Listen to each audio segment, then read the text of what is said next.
প্রতি বছর আমরা এভাবেই ঈদ সামগ্রী দিয়ে থাকি। তো আমরা শুধু বিদেশ থেকে এখানে চলে আসি শুধু এই সব দুস্থ মানুষের টানে। তো আমরা এদেরকে 300, 400 হোক, 500 হোক, এভাবেই আমরা ঈদ সামগ্রী প্যাকেট করে তাদেরকে এভাবেই আমরা দিয়ে থাকি। তো এগুলো দিতে আমাদের খুবই ভালো লাগে। আপনারা দোয়া করবেন আমরা যেন প্রতি বছর এভাবে এই দুস্থ মানুষের পাশে থাকতে পারি, আর আপনাদের দোয়া কামনা করছি।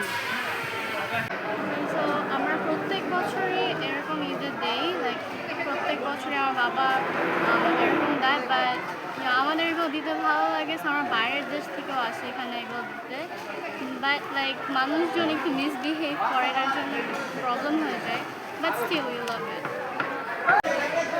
এই দুস্থদের মাঝে সাহায্য বিতরণ করা এটা আমার মায়ের স্বপ্ন এবং আল্লাহকে খুশি করা।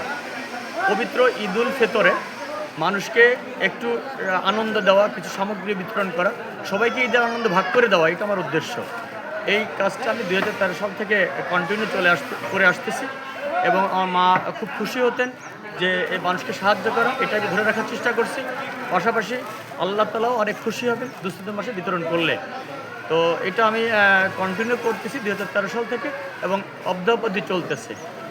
গত বছর আমি প্রায় 1300 লোকের মধ্যে সাহায্য বিতরণ করছি। এবছর এখনও কত হবে আমি জানি না, তবে চলমান। আমি আশা করি এ ব্যাপারে সবাই সহযোগিতা করলে আমি এই প্রোগ্রামটা সারা বছরই কন্টিনিউ করতে পারবো, কারণ আমার স্ত্রী সন্তান এই প্রোগ্রামে সম্পৃক্ত, তারাও এই ধরনের প্রোগ্রাম করতে চায়। অনেক দূরিত্ব আইসি আজ পাইছি কি খুশি নাতিপুতা নিয়ে রান্ধি বাড়ি খাতে পারবেন, আমাকে তো কিনার তরবেক নেই এতটা।